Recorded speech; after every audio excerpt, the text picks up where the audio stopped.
Hi, പുതിയൊരു വീഡിയോയിലോട്ട് സ്വാഗതം.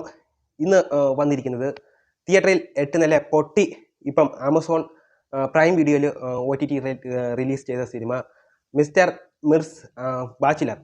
ഈ ഒരു പടത്തിനെ പറ്റി പറയുവാണെങ്കിൽ മലയാളത്തിലെ മാത്രമല്ല, ലോക ദുരന്ത പടം.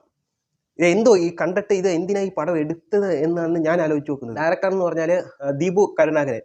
പുള്ളിയുടെ നേരത്തെ പടമൊന്നും ഞാൻ പറയുന്നില്ല. ആദ്യമേ ചെയ്ത പടം എന്ന് പറഞ്ഞാൽ ക്രേസി ഗോപാലൻ എന്നാന്ന് തോന്നുന്നു. അന്നത്തെ പുള്ളിയുടെ ഫുൾ നെയിം ഇല്ലായിരുന്നു, ദീപു എന്ന് മാത്രം കണ്ടേ ഉള്ളായിരുന്നു. അപ്പോൾ അതിനകത്തും പുള്ളിയുടെ ഡയറക്ഷൻ്റെ ഇപ്പം കാണുമ്പോൾ അറിയാം.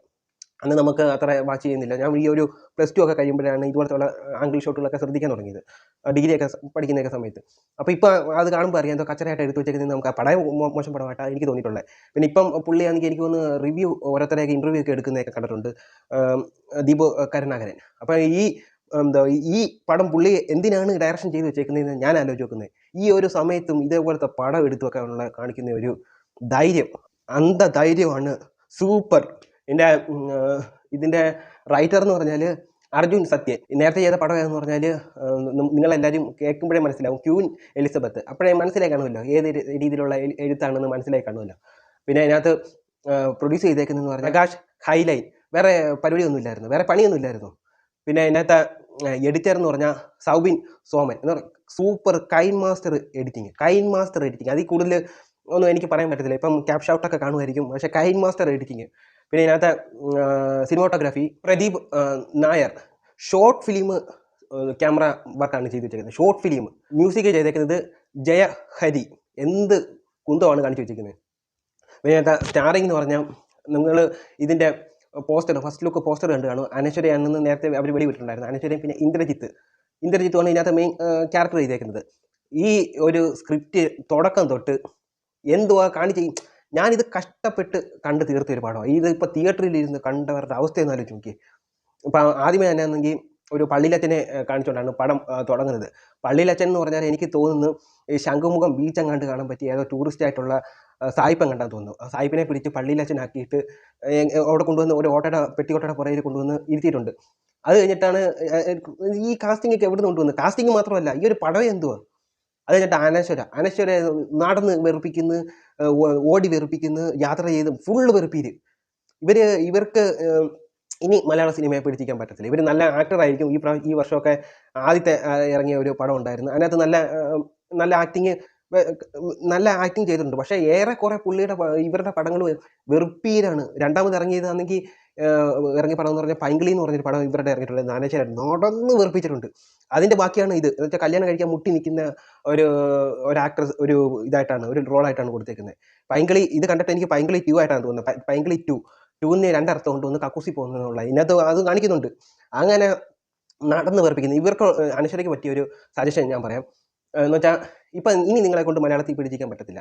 അല്ലെങ്കിൽ ഇപ്പോൾ 2 സജഷൻ ഞാൻ പറയാം. ഒന്നെന്ന് പറഞ്ഞാൽ ഇപ്പം മലയാളത്തിൽ കുറേ അലവലാതി ആക്ട്രസ്മാർ 2000-ന് ശേഷം വന്നിട്ടുണ്ടായിരുന്നു. അതായത് ഞാൻ എടുത്ത് പറയുകയാണെങ്കിൽ മീര ജാസ്മിൻ, ഭാവന, പ്രിയാമണി, പിന്നെ നയൻതാര, ഇങ്ങനെയൊക്കെയുള്ള കുറേ അലവലാതി. അതിനകത്ത് രക്ഷപ്പെട്ടത് നയൻതാര മാത്രമേ ഉള്ളൂ. ബാക്കിയുള്ള എല്ലാം അവിടെ നിന്ന് ചൂരവും കൊടുത്ത് അടിച്ചോടിച്ച്. എന്നുവെച്ചാൽ ഇവരൊക്കെ ശരീരഭാവം കാണിക്കാൻ വേണ്ടി മലയാളത്തിൽ നിൽക്കാൻ പറ്റാത്തതുകൊണ്ട് ശരീരഭാവം കാണിക്കാൻ തമിഴിലും തെലുങ്കിലും ഒക്കെ പോകും. അവിടുന്ന് ചൂലും കൊടുത്ത് അടിച്ചോടിച്ച് വിട്ടിട്ടുള്ളതാണ് ഇവറ്റകളെയൊക്കെ. നയൻതാര മാത്രമേ അതിനകത്ത് രക്ഷപ്പെട്ടിട്ടുള്ളൂ. എന്നിട്ട് പിന്നെ വലിഞ്ഞേറി മലയാളത്തിലോട്ട് വരുവാ. ഇപ്പം അനശ്വരോട് പറയാനുള്ളതെന്ന് പറഞ്ഞാൽ ഇപ്പം ഇപ്പം സംയുക്ത മേനോൻ കാണിച്ച കുറച്ച് പരിപാടികളുണ്ടല്ലോ. സംയുക്ത മേനോൻ ചെയ്യുന്നതിൻ്റെ കൂട്ട് മലയാളത്തിൽ നിൽക്കാൻ കഴിവില്ലെന്ന് അറിയുമ്പോൾ ഒരു നല്ലൊരു ഫോട്ടോഷൂട്ട് ചെയ്യുക. അനശ്വരനാണ് പറയുന്നത്, ഫോട്ടോഷൂട്ട് ചെയ്യുക. അപ്പോൾ അത് കണ്ടുകൊണ്ട് ചിലപ്പം തെലുങ്ക് സിനിമയിലൊക്കെ വിളിക്കുമായിരിക്കും. ഇല്ല, തെലുങ്കിൽ ഒരു 10-60 വയസ്സുള്ള ഒരു കിളവനുണ്ടല്ലോ, എന്ന് വെച്ചാൽ രവി തേജ എന്ന് പറയുന്നത്. പുള്ളിക്കാരൻ എന്ന് പറഞ്ഞാൽ ഇപ്പോഴും പുള്ളിക്കാരൻ ചെയ്യുന്നതെന്ന് പറഞ്ഞാൽ +2 റോളാണ്. ആ ഒരു കളവൻ ടൈപ്പ് തന്നെയാണ്. ആ ഒരു എന്ന് വെച്ചാൽ പുള്ളിയെ കാണുമ്പോൾ തന്നെ ഒരു കഞ്ചാവ് ലുക്കാണ്. നിങ്ങൾക്ക് കണ്ട പരിചയം കാണുമായിരിക്കും. രവി തേജയുടെ ചിലപ്പോൾ +2 ആയിട്ട് ബന്ധപ്പെട്ട സ്റ്റോറികൾ വരുമായിരിക്കും. പുള്ളി ഇപ്പോഴും ആ 60 വയസ്സിൽ കിടക്കുന്ന കിളവൻ ഇപ്പോഴും ആ ലുക്ക് തന്നെ വെച്ചു. ചുരുക്കം പറഞ്ഞൊരു കഞ്ചാവ് ലുക്ക് തന്നെയാണ് എനിക്ക് കണ്ടപ്പോഴേ തോന്നിയത്. അപ്പോൾ ആ പുള്ളിക്കാരെ ഇപ്പോൾ +2-ന് അഭിനയിക്കുവാണെങ്കിൽ അതിനകത്ത് ഒരു ഇൻറ്റിമസി റോളൊക്കെ ആയിട്ട് വേണമെങ്കിൽ അനശ്വരെ കാസ്റ്റ് ചെയ്യുമായിരിക്കും. ഇതേപോലെയൊക്കെ ഇനി നിൽക്കണമെങ്കിൽ അതേ വഴിയുള്ളൂ. അത് കഴിഞ്ഞിട്ട് രണ്ടാമത്തെ സജഷൻ എന്ന് പറഞ്ഞാൽ നമിത പ്രമോദ് നല്ല ബ്രില്യൻറ്റ് ആക്ടറാണ്. അവർക്ക് തന്നെ മനസ്സിലാവും അവർ സിനിമയിലൊക്കെ ക്ലച്ച് പിടിക്കത്തില്ല. അവർ പോയി റെസ്റ്റോറൻറ്റ് ഇട്ടുണ്ടായിരുന്നു. ഇപ്പം ഞാൻ നേരത്തെ റിവ്യൂവിലൊക്കെ പറഞ്ഞിട്ടുണ്ടായിരുന്നു. ഇപ്പം ഓരോ സജഷൻ കൊടുത്തിട്ടുണ്ടായിരുന്നു. ഓരോരുടെ സിനിമ ഇവരുടെ പേരെല്ലാം ഞാൻ മെൻഷൻ ചെയ്തിട്ടുണ്ടായിരുന്നു. അതുപോലെ അതിൻ്റെ കൂട്ടത്തിൽ ഒരാളുടെ പേരും കൂടെ ഞാൻ മെൻഷൻ ചെയ്യുകയാണ്, അനശ്വര. നിങ്ങളും ഇതേപോലെ എന്തെങ്കിലും ടെക്സ്റ്റൈൽ ഷോപ്പോ ഇതുപോലെ ടൈലർ ഷോപ്പോ അല്ലെങ്കിൽ ഇതുപോലെ റെസ്റ്റോറൻറ്റ് ഒക്കെ തുടങ്ങി അത് വെച്ച് ജീവിക്കാം. അല്ലെങ്കിൽ ഞാൻ നേരത്തെ പറഞ്ഞിട്ട് ഒരു ഫോട്ടോഷൂട്ട് എടുക്കുക, അതുപോലെ തെലുങ്കിലുള്ള ഇൻറ്റിമസി റോളിനൊക്കെ വിളിക്കുമായിരിക്കും. അങ്ങനെ പരാജയപ്പെട്ട് കയറി വന്നവരാണ് ഈ മിരാജ്. ഇൻറ്റിമസി റോളിലൊക്കെ പരാജയപ്പെട്ട് കയറി വന്നവരാണ് ഇത്രയും പേര്. അവർക്ക് അതും പോയി പരിഷ്ടി നോക്കിയതാണ്. അപ്പോൾ അതാണ് അനശ്വരമായിട്ട് പറയാനുള്ളത്. ബാക്കി ഇപ്പോൾ ഇതിനകത്ത് ഇന്ദ്രജിത്തിനെ എടുത്ത് നോക്കുകയാണെങ്കിൽ ഈ ഒരു സിനിമ കണ്ട് തീർക്കാനുള്ള കാര്യം എന്ന് പറഞ്ഞാൽ ഇന്ദ്രജിത്തിൻ്റെ പെർഫോമൻസ് ഉണ്ടായതുകൊണ്ട്. ഇന്ദ്രജിത്ത് അനായാസമായിട്ട് ആ റോള് ചെയ്തിട്ടുണ്ട്. നല്ല നല്ല നാച്ചുറൽ ആക്ടിങ്. ഈ ഇന്ദ്രജിത്തൊക്കെ ആ സമയത്ത് ഇതുപോലെ കഴിവ് മനസ്സിലാക്കി കൊണ്ടുവരാത്ത ഇതുപോലെ യൂസ്ലെസ് ഡയറക്ടർമാർ ഈ മലയാളത്തിലുണ്ട്. അവരെയൊക്കെ എടുത്ത് വെളി കളയണം. യൂസ്ലെസ്. ഇന്ദ്രജിത്ത് ഇപ്പം ഓരോരുത്തർക്കും ഓരോ കഴിവുകളുണ്ട്. ഇപ്പം രജനീകാന്തിൻ്റെയും വിജയണ്ണനെയും വെച്ചുകൊണ്ട് ഇപ്പോൾ അടൂർ ഗോപാലകൃഷ്ണൻ്റെ സിനിമയിൽ ഡയറക്ഷൻ ചെയ്യാൻ പറ്റത്തില്ലല്ലോ, ആളുകൾ അക്സെപ്റ്റ് ചെയ്തില്ലല്ലോ. അതേപോലെ ഇന്ദ്രജിത്തിനും ഇതുപോലെ ധ്യാൻ ശ്രീനിവാസന് ഇതുപോലെ എല്ലാവർക്കും ഓരോ കഴിവുണ്ട്. അത് ധ്യാനിനും ദുൽഖർ, നിവിൻ പോളി ഇവർക്കെല്ലാം ഓരോ കഴിവുണ്ട്. ആ കഴിവനുസരിച്ച് ഡയറക്ടർ കാസ്റ്റ് ചെയ്ത് അവരുടെ കഴിവ് വെളി കൊണ്ടുവരുന്നതാണ് ഒരു ഡയറക്ടറുടെ ഒരു മിടുക്കെന്ന് പറഞ്ഞാൽ. ഇയാൾ ചുമ്മാതെ ഇന്ദ്രജിത്തിനെ ഒന്നും ഫീൽഡ് ഔട്ട് ആക്കിയില്ലായിരുന്നെങ്കിൽ ഇപ്പം നല്ല ഡയറക്ടർമാരുടെ കൈ കിട്ടിയായിരുന്നെങ്കിലൊക്കെ ഇപ്പോൾ മലയാളത്തിൽ നിന്നേനെ.